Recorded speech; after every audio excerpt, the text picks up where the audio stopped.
हाँ, now exercise 3.2 में बेटा क्वेश्चन थर्ड। अब फर्स्ट पार्ट में क्या ये वर्ड प्रॉब्लम्स आपको दी हुई हैं। अब वर्ड प्रॉब्लम्स में हमें सब्स्टिट्यूशन मेथड बोला है। वैसे एग्जाम में आपको कोई भी मेथड मेंशन नहीं किया जाएगा, आप किसी भी मेथड से सॉल्व कर सकते हो, चाहे सब्स्टिट्यूशन या फिर एलिमिनेशन। क्लियर? ग्राफिकली हम जनरली नहीं यूज करेंगे, ग्राफिकली जब बोला जाएगा तभी करेंगे। ग्राफिकली के लिए आपको बोला जा सकता है एग्जाम में, ठीक है। बाकी सब्स्टिट्यूशन एलिमिनेशन में से आप कोई भी अपने मन मर्जी से काम कर सकते हो, बट सही करना है।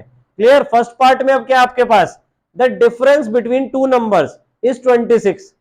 क्लियर? दो नंबर्स के बीच का जो डिफरेंस है वो 26 है।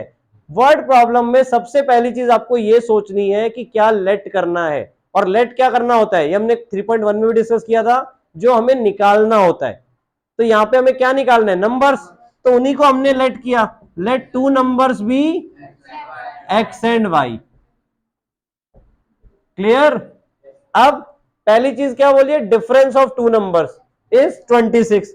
डिफरेंस मतलब उन दोनों का डिफरेंस कर दिया हमने। क्लियर? ये हो गया। अब इसमें से मुझे ये बताओ बड़ा कौन सा है, एक्स बड़ा है कि वाई बड़ा है? एक्स। क्यों? क्योंकि अगर बड़े नंबर में से छोटा नंबर माइनस करते हैं और पॉजिटिव आता है तभी आता है। अगर सपोज मैं आपको बोलूं 15 में से 10 माइनस करना है तो तभी पॉजिटिव आएगा। अगर 15 इस तरफ होता यानी 10 माइनस 15 कर रहे होते तो आंसर माइनस में आता। यहां पे आंसर क्या है, प्लस में। प्लस में आंसर तभी आता है जब पहला नंबर बड़ा होता है। तो एक्स आपका बड़ा है वाई से। ये चीज क्लियर हुई? अब सेकंड स्टेप में क्या बोला हुआ है आपको, one number is 3 times the other. एक नंबर दूसरे का 3 टाइम्स है, तो कौन बड़ा है, एक्स। तो एक्स ही दूसरे नंबर का 3 टाइम्स हो सकता है। सो क्या इक्वेशन बनेगी, x इक्वल्स टू 3y। बड़ा कौन है, x। अगर हमें इक्वेशन बनानी है तो छोटे नंबर में मल्टीप्लाई करना है ताकि वो बराबर हो सके। आइए चीज समझ में, one number is 3 times the other, इसका मतलब हमेशा इक्वल्स टू से लगाओ बेटा। क्लियर हुआ? तो फर्स्ट इक्वेशन ये हो गई आपकी और सेकंड ये हो गई। अब यहां पर अगर आप ध्यान से देखो तो डायरेक्ट हम सब्स्टिट्यूशन मेथड कर सकते हैं, क्योंकि हमें सेकंड इक्वेशन इक्वल्स टू की फॉर्म में मिली है, मतलब एक वेरिएबल दूसरे वेरिएबल की फॉर्म में मिला है। तो क्या लिखेंगे यहां पे डायरेक्टली हम, put the value of x in first. So क्या हो जाएगा, 3y minus y equals to 26। So 2y equals to 26, so y equals to 13। तो y तो आ गया आपके पास, और x निकालना तो उसके लिए क्या लिखेंगे, put the value of y इन 2, क्योंकि 2 में डायरेक्टली आपका निकल जाएगा x की value. So x equals to 3 into 13 यानी 39। और वर्ड प्रॉब्लम्स में मोस्ट इंपॉर्टेंट चीज, लास्ट में जब आप आंसर्स लिख रहे हो तो आपको वर्डिंग्स में लिखना है और वही चीज बतानी है जो आपसे पूछा गया था। क्या पूछा गया था, टू नंबर्स आर, तो टू नंबर्स आर क्या क्या निकले हमारे, एक्स और वाई माना था हमने, तो एक्स की वैल्यू क्या है 39, तो 39 पहले लिखना है एंड 13।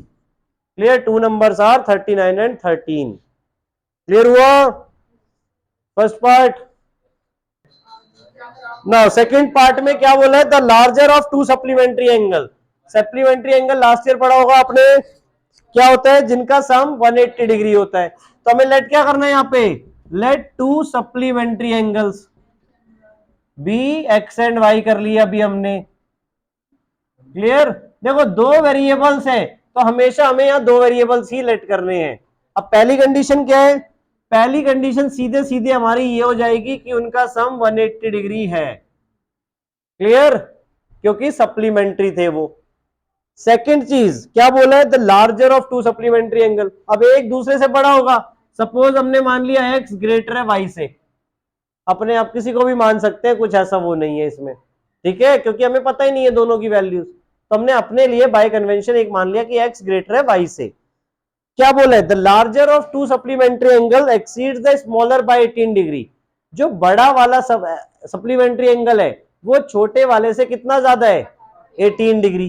तो x जो है वो क्या है, y प्लस 18। और अगेन आप ये देखोगे यहाँ पे सब्सटीट्यूशन की फॉर्म में इक्वेशन बन गई, हम सेकंड वाली को फर्स्ट में सब्सटीट्यूट कर सकते हैं। क्लियर? तो पुट करेंगे और सॉल्व कर देंगे, हो जाएगा सेकंड पार्ट। और लास्ट में वर्डिंग में आंसर, ये चीज हमेशा याद रखना बेटा। थर्ड पार्ट में क्या लेट करेंगे हम, कॉस्ट ऑफ ईच बैट और each ball. Let the cost of one bat या ईच बैट मतलब वही, ठीक है, वन बैट रुपीज एक्स कर लिया और कॉस्ट ऑफ वन बॉल क्या हो गया, रुपीज वाई। उसके बाद हमें क्या बोला हुआ है कि अगर हम 7 बैट, एक कोच है जो क्रिकेट टीम का, बाय करता है कितने, 7 बैट और 6 बॉल, तो 7 बैट मतलब 7 इंटू एक्स पे किए उसने बैट के लिए, और बॉल के लिए कितने पे किए, 6 वाई, और टोटल कितना पे किया, 3800। तो ये आपकी फर्स्ट इक्वेशन हो गई, क्लियर। इसी तरह दूसरी इक्वेशन क्या बनेगी, later she buys 3x plus 5y equals to 1750, clear. तो ये आपकी सेकेंड इक्वेशन हो गई। अब इसको अगेन किससे सॉल्व करना है हमें, सब्स्टिट्यूशन से, ठीक है। चाहे तो सब्स्टिट्यूशन से या एलिमिनेशन से आप कर सकते हो, नॉट अ प्रॉब्लम, ठीक है। सब्स्टिट्यूशन से करेंगे तो इस 3x के लिए सॉल्व करेंगे हम, इस वाले से x की वैल्यू निकालेंगे और दूसरे वाले में पुट करेंगे। ध्यान से इसको सॉल्व कर लेना बेटा, clear. Now fourth part, now fourth part में taxi charge in a city consist of a fixed charge together with the charge for the distance covered, ठीक है। टैक्सी का चार्ज है, एक तो फिक्स चार्ज है, और जितना आप डिस्टेंस कवर करोगे उतना उसके अकॉर्डिंग उसका चार्ज पर किलोमीटर रहेगा। तो दो चीजें हमारे पास यहाँ पे, क्या, एक तो फिक्स चार्ज जो हमें नहीं पता तो हमने लेट किया, let the fix charge be rupees X, and दूसरा चार्ज क्या है, charge per kilometre rupees Y. अब सपोज कोई 10 किलोमीटर जाता है तो उसे चार्ज पे करना है 105, तो अगर कोई 10 किलोमीटर जाता है तो उसे एक्स रुपीज तो पे करने हैं, और साथ में हर किलोमीटर के वाई रुपी पे करने। तो 10 किलोमीटर के कितने रुपीज पे करेगा वो, 10 वाई। 10 किलोमीटर के कितने रुपीज पे करेगा, 10 वाई, और टोटल कितना पे किया उसने, 105, यानी इसको मिला के टोटल चार्ज आपका 105 आया। आया समझ में, सिमिलर। अब अगर वो 15 किलोमीटर कवर करता है, journey of 15 kilometre, the charge paid is rupees 155। तो अगर आप 15 किलोमीटर जा रहे हो सपोज, तो क्या क्या पे करोगे, एक तो फिक्स चार्ज और 15 किलोमीटर का चार्ज दैट इज 15y, और मिला के कितना चार्ज हो गया, 155। तो ये दो इक्वेशन आपकी बन गई। और अगेन सब्स्टिट्यूशन से सॉल्व कर सकते हो आप, चाहे तो एलिमिनेशन से भी आप इसको सॉल्व कर सकते हो, क्योंकि एक्स एक्स के कोफिशिएंट सेम है यहाँ पे, तो इन्हें मल्टीप्लाई करने की जरूरत नहीं है, सिंपली माइनस कर देंगे, सब्ट्रैक्ट करा देंगे, एक्स एक्स आपका रिमूव हो जाएगा, y की वैल्यू इसमें आपकी 10 आ जाएगी, सॉल्व करके देख लेना ध्यान से, और x की वैल्यू फाइनली फिर 5 आ जाएगी, क्लियर। चेक कर लेना आंसर ध्यान से, सब्स्टिट्यूशन या एलिमिनेशन दोनों में से किसी से भी आप कर सकते हो। नाउ उसके बाद हमें क्या बोला है कि suppose how much does a person have to pay for travelling a distance of 25 kilometre, कि अगर 25 किलोमीटर पे जाना है तो कितना पे करना होगा, तो 25 किलोमीटर के लिए x प्लस 25y, ये आप सॉल्व करोगे कि कितना आएगा, जो कि 5 प्लस 25 इंटू 10, एक्स और वाई की वैल्यू हमने पुट कर दी इसमें, तो कितना आ जाएगा 255। तो इतने रुपीज पे करने पड़ेंगे 25 किलोमीटर की जर्नी के लिए, क्लियर हुआ।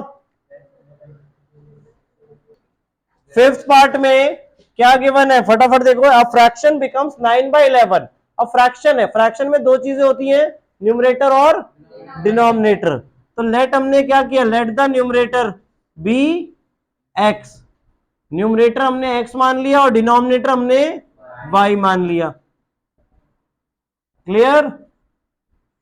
नाउ अब फ्रैक्शन हमारी 9/11 बन रही है कब, जब हमने 2 ऐड किया दोनों में, न्यूमरेटर में भी और डिनोमिनेटर में। पहले हमारी नॉर्मल फ्रैक्शन क्या है, x अपॉन वाई, और यही हमें लास्ट में फाइंड करनी है जब x और y की वैल्यू हमें नोन हो जाएगी। तो हमने अगर डिनोमिनेटर और न्यूमरेटर दोनों में 2 ऐड किया तो फ्रैक्शन हमारी बन जाएगी 9/11। ये हो गई, ये हो गई आपकी फर्स्ट इक्वेशन, या नहीं, नहीं, फर्स्ट इक्वेशन कब होगी, जब x और y की प्रॉपर फॉर्म में बनेगी। तो हम यहाँ पे क्या करेंगे, क्रॉस मल्टीप्लाई, 11x प्लस 22 हो गया ये, और इधर 9y प्लस 18। अब 9y इधर शिफ्ट किया, 11x minus 9y equals to 18 minus 22, क्या बन गया -4, और 11x minus 9y as it is यहाँ पे। तो ये फर्स्ट इक्वेशन बनी आपकी। सेकेंड इक्वेशन आपकी, if 3 is added to both the numerator and denominator, अगर दोनों में हमने 3 ऐड किया, क्लियर, तो क्या बनेगी इक्वेशन, फ्रैक्शन हमारी 5/6। आया समझ में? सो यहां पर इक्वेशन अब आपकी 6x प्लस 18, ठीक है ना, 6 इसमें मल्टीप्लाई हो गया दोनों में, और इधर 5, तो 5y प्लस 15, 5y इधर शिफ्ट हुआ, 6x minus 5y equals to 15 minus 18 यानी कि -3। तो एक इक्वेशन वो हो गई और एक इक्वेशन आपकी ये हो गई। अब इन दोनों में हमें क्या करना है, सब्स्टिट्यूशन मेथड से सॉल्व करना है। चाहे तो इस 5y के लिए सॉल्व कर सकते हो या 6 के लिए भी सॉल्व कर सकते हो, x के लिए। ठीक है, सब्स्टिट्यूशन क्लियर है ना सबको? क्लियर? नाउ सिक्स्थ पार्ट में क्या गिवन है अब आपको, 5 year hence the age of Jacob will be 3 times that of his son. तो यहाँ पे दो लोग कौन कौन है, Jacob and son, Jacob son. So क्या लेट करेंगे, let the age of Jacob and age of Jacob that is x years, और एज ऑफ जैकब सन या his son that is y years। Clear? Now अब पहली condition क्या है, 5 year hence, hence मतलब आगे, क्लियर, 5 साल बाद। तो 5 साल बाद जैकब की एज क्या हो जाएगी, अगर अभी आपकी कोई भी एज है तो 5 साल बाद क्या हो जाएगी, 5 प्लस हो जाएगी।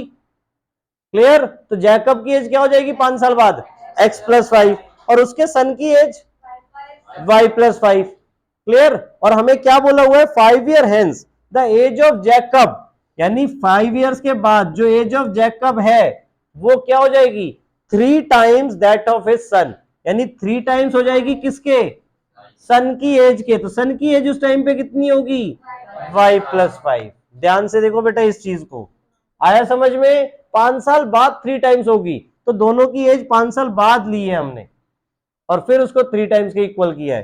तो इक्वेशन क्या हो गई आपकी, x plus 5 equals to 3y plus 15।